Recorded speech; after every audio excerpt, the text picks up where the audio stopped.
বুঝলি বলাই, অবশেষে পরীক্ষাটা শেষ হলো। এবার থেকে রোজ সন্ধ্যায় ভরত দাদুর কাছে গল্প শুনতে যাওয়া যাবে। হ্যাঁ ভাই, এই পরীক্ষার মধ্যেও দাদুর কাছে কত গল্প শুনতে এসেছি, তাই নিয়ে বাড়িতে কত বকাও খেয়েছি। যাই বলিস, দাদুর গল্পে কিন্তু একটা জাদু আছে। শুভঙ্কর, বলাই, প্রবীর আর শিবু এই 4 বন্ধু সোনাগঞ্জ গ্রামের বাসিন্দা। ওদের বন্ধুত্ব সেই ছোটবেলা থেকে। এখন ওরা 4 বন্ধুই শিমুলিয়া উচ্চ বিদ্যালয়ের 10ম শ্রেণীর ছাত্র। স্কুলটা সোনাগঞ্জ থেকে বেশ কিছুটা দূরে হলেও ওদের কোনো ভ্যান কিংবা রিক্সা করে যেতে হতো না। ওরা যেত পায়ে হেঁটে ভরত দাদুর চায়ের দোকানের সামনে দিয়ে। আজ ওদের ফাইনাল পরীক্ষা হয়ে গেছে, তাই ওরা চলেছে ভরত দাদুর চপের দোকানে আড্ডা দিতে। পরীক্ষার আগেও ওরা ভরত দাদুর দোকানে যেত, কিন্তু বাড়ি থেকে সব দিন ছাড়তো না। সামনে পরীক্ষা ছিল, এ কথা ভেবে তাদের যেন পা বেঁধে রেখেছিল। এখন আর কোনো বাধা নেই, তাই এই 4 বন্ধু জোট বেঁধে চলেছে ভরত দাদুর চপের দোকানে। দিনের বেলা ভরত দাদু শুধু চা বিক্রি করে, আর সন্ধ্যা হলেই তার দোকানের কাচের শোকে সেজে ওঠে চপ, পাঁপড়, সিঙ্গাড়া আরও নানান রকম তেলে ভাজায়, সঙ্গে চা তো আছেই। দাদুর দোকানের খাবারগুলি এতই সুস্বাদু যে সব সময় দোকানে ভিড় লেগেই থাকে। দুপুরে প্রচণ্ড গরম পড়েছে, আর সন্ধ্যা হতে না হতেই পুরো আকাশটা যেন কালো চাদরে নিজের শরীরটাকে ঢেকে ফেলেছে। তাই ওরা 4 বন্ধু দুটি ছাতা নিয়ে ভরত দাদুর দোকানের দিকে চলেছে। যদি বৃষ্টি আসে তাহলে ওরা দুটি ছাতাতেই কাজ চালিয়ে দেবে। 3 রাস্তার মোড়ে একটা বট গাছের নিচে ভরত দাদুর দোকান। দোকানের সামনে বড় বড় দুটি বেঞ্চ রাখা আছে। সেখানে বসে সকলে অনেক রাত পর্যন্ত আড্ডা দেয়। আর তার থেকেও মজার ব্যাপার হলো, দাদুর দারুণ দারুণ গল্পের স্টক আছে। সেগুলি দাদু সবাইকে শোনায় না, কারণ গল্প শোনার জন্য অনেকটা ধৈর্য ও বিশ্বাসের প্রয়োজন, আর এগুলি সকলের থাকে না। কিন্তু এই 4 বন্ধুর গল্প পেলে আর কিছু লাগে না, তা সত্যি হোক আর মিথ্যা। ওরা ছিল ভরত দাদুর গল্প শোনার একনিষ্ঠ শ্রোতা। তাই দাদু চপ পাঁপড় বিক্রি করত, আর বারবার পথের দিকে তাকিয়ে দেখত যে ওরা আসছে কিনা। ওদের যেমন গল্প শোনার নেশা ছিল, আর দাদুর ছিল গল্প বলার নেশা। হাঁটতে হাঁটতে অবশেষে তারা পৌঁছালো ভরত দাদুর চপের দোকানে। তখনও দোকানে খরিদ্দারের ভিড় লেগে আছে। শুভঙ্কর, বলাই, প্রবীর আর শিবুকে দেখে দাদুর মুখ খুশিতে ভরে উঠল। বেঞ্চে বসে থাকা একজন বয়স্ক ব্যক্তি বলে উঠল, ভরতদা, তোমার শিষ্যরা এসে গেছে দেখছি। নাও, এবার শুরু করে দাও। তুই এসবের কি বুঝবি রে নিতাই? শিবু, বলাই, আয় তোরা ভিতরে এসে বস। ছেলেরা ভিতরে গিয়ে বসল। বাইরে গুমট আকাশ ভেদ করে বিদ্যুৎ চমকে উঠল। গোপাল, আকাশের ভাব ভালো দেখছে না যে। চল বাড়ির দিকে যাওয়া যাক। হ্যাঁ নিতাইদা, চলো, না হলে এরপর বৃষ্টি এসে গেলে আর বাড়ি ফিরতে পারবো না। তবে এই বর্ষার দিনে কয়েকটা গরম চপ না নিয়েও বা কি করে যাই, নইলে ওদিকে গিন্নি আবার রাগ করবে যে। হ্যাঁ, আমিও আমার নাতির জন্য কয়েকটা পেঁয়াজি আর সিঙ্গাড়া নিয়ে নিই। ও এসব খেতে খুব ভালোবাসে। নিতাই বুড়ো আর গোপাল ঠোঙায় করে ভরত দাদুর গরম গরম চপ নিয়ে চা ও চপের দাম মিটিয়ে তাড়াতাড়ি বাড়ির দিকে পা বাড়ালো। আকাশের এই অবস্থা দেখে বাকি লোকগুলোও আর দোকানে দাঁড়ালো না। শুধু রইল দাদু আর তার 4 জন গল্পপ্রিয় শিষ্য। হঠাৎ আকাশ ভাঙা ডাক দিয়ে বৃষ্টি শুরু হয়ে গেল। রাস্তায় জ্বলতে থাকা ল্যাম্পপোস্টের লাইটগুলো তার সঙ্গে তাল মিলিয়ে 2-1 মিটমিটিয়ে বন্ধ হয়ে গেল।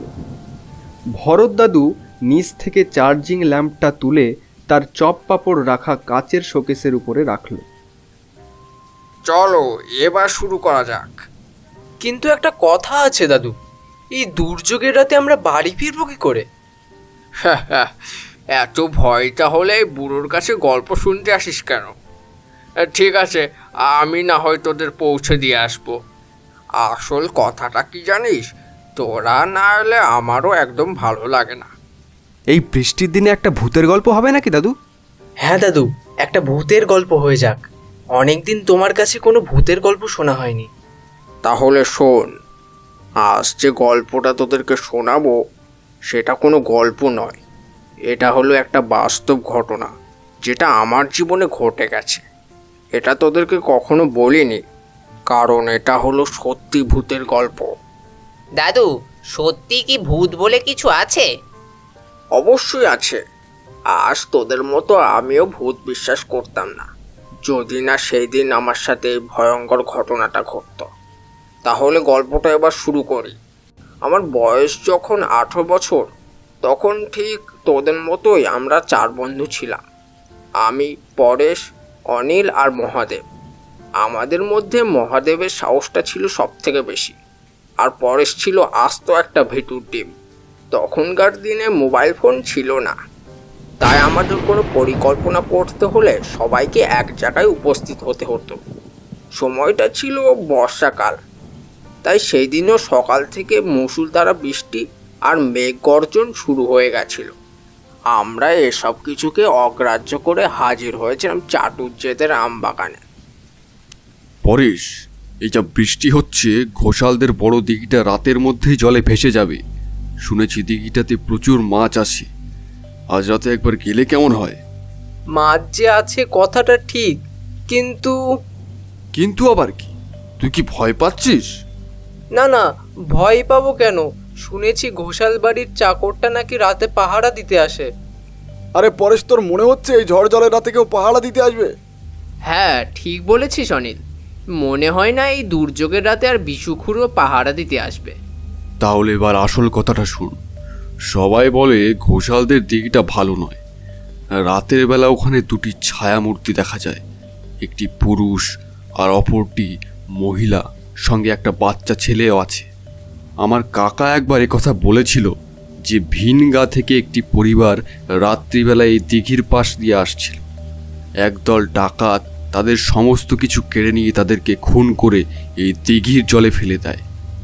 অবশ্য আমি এসব কথা বিশ্বাস করিনি, তাই তোদেরকে বলছি, তোরা যদি কেউ যেতে না চাস তাহলে এখনই বলে দিতে পারিস। ছাড় তো এসব কথা, রাতে কখন বেরোতে হবে সেটা বল। ঘোষালদের দিঘির বড় মাছের কথা ভেবে আমার জিভে তো জল চলে আসছে। ঠিক আছে, তাহলে রাতে খাওয়া দাওয়ার পর সবাই যখন ঘুমিয়ে পড়বে তখন আমরা চুপি চুপি বেরোবো। তারপরে এই আম বাগানেই সকলে এসে দাঁড়াবো। এখান থেকে ঘোষালদের দিঘি আরও তাড়াতাড়ি যাওয়া যাবে। তাহলে ওই কথাই থাকলো, সবাই তাড়াতাড়ি চলে আসিস। সকলে ভিজতে ভিজতে বাড়ি ফিরে গেল। তখনও বৃষ্টি পড়েই চলেছে। রাত তখন গভীর, চারিপাশ নিস্তব্ধ, শুধু ঝিঝি পোকার ডাক ছাড়া আর কিছুই শোনা যাচ্ছে না। বৃষ্টি থেমে গেছে, আকাশে একটুও মেঘ নেই। চাঁদের আলোয় চারিদিক চকচক করছে। পুরো সোনাগঞ্জ গ্রাম গভীর ঘুমে আচ্ছন্ন। অনিল চুপি চুপি ঘর থেকে বেরিয়ে এলো। তারপর গ্রামের সরু রাস্তা ধরে হাঁটতে শুরু করলো। কিছু দূর যেতে সে দেখল ভরত একটা বড় ব্যাগ হাতে রাস্তার পাশে দাঁড়িয়ে আছে। তারা দুজন মাঠের রাস্তা দিয়ে চাটুজ্জেদের আমবাগানের দিকে চলল। আমবাগানে যখন এসে পৌঁছালো, তারা দেখল মহাদেব একটা মাছ ধরার জাল হাতে দাঁড়িয়ে আছে। কি রে, তোদের আসতে এত দেরি হলো কেন? আমি সে কখন থেকে দাঁড়িয়ে আছি। আর পরেশ কোথায়? এই কেন, পরেশ এখনো আসেনি? আমি আরো ভাবলাম তোর সাথে চলে এসেছে। প্রায় মিনিট 20 পর পরেশ এলো। কি রে পরেশ, তোর আসতে তো দেরি হলো কেন? আরে বাড়ি থেকে বেরোতে বেরোতেই তো এত দেরি হয়ে গেল। তোরা তো জানিস আমার বাড়িতে সবাই কত দেরি করে খাওয়া দাওয়া করে। আর তাছাড়া এই রাতে আমি কোথায় বেরোচ্ছি সেটা যদি কেউ জানতে পারে তাহলে আমাকে আর আস্ত রাখবে না। ঠিক আছে, চল এবার, আর কথা বাড়াস না, এমনিতেই অনেক দেরি হয়ে গেছে।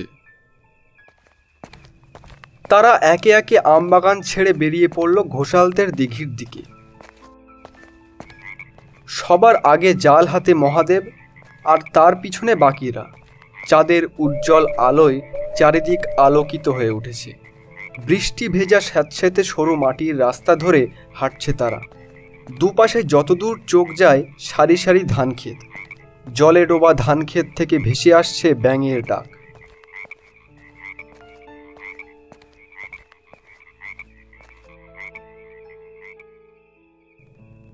ধান ক্ষেত পার করে তারা ঘোষালদের দিঘির কাছে এসে পৌঁছালো।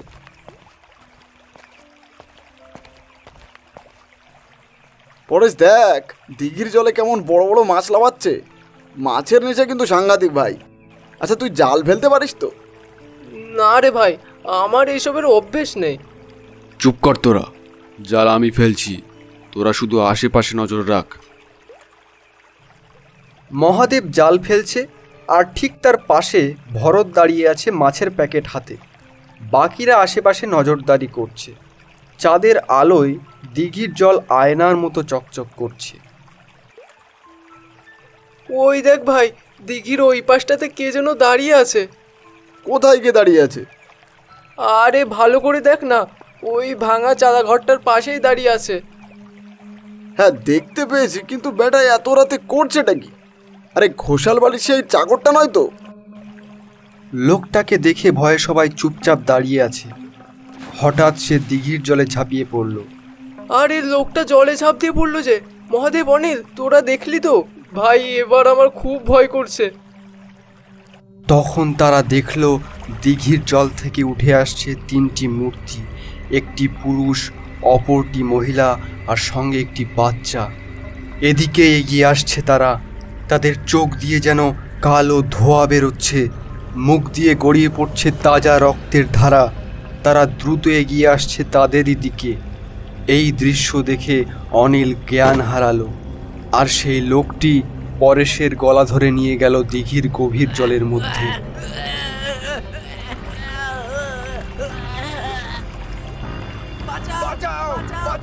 ভরত আর মহাদেব চিৎকার করতে লাগলো। মাঠের ভিতরে কিছু দূরে একদল আদিবাসীরা আশ্রয় নিয়েছে মাসখানেক আগে। তারা হাতে লণ্ঠন আর বল্লম নিয়ে ছুটে এলো দিঘির পাড়ে। তারা দিঘির জলে নেমে অনেক খোঁজার পরেও পরেশকে পেল না। কিছুক্ষণ পর তার দেহটা দিঘির জলের ওপর ভেসে উঠল। তার দেহ থেকে একটা সাদা আলোর জ্যোতি বেরোচ্ছে। সে কি নিদারুণ দৃশ্য! এবার দেহখানি জলের ওপর সোজা হয়ে দাঁড়িয়েছে। এই মর্মভেদী দৃশ্য দেখে আদিবাসীদের হাত থেকে বল্লম পড়ে গেল। তারাও ভয়ে সকলে জড়সড় হয়ে গেছে।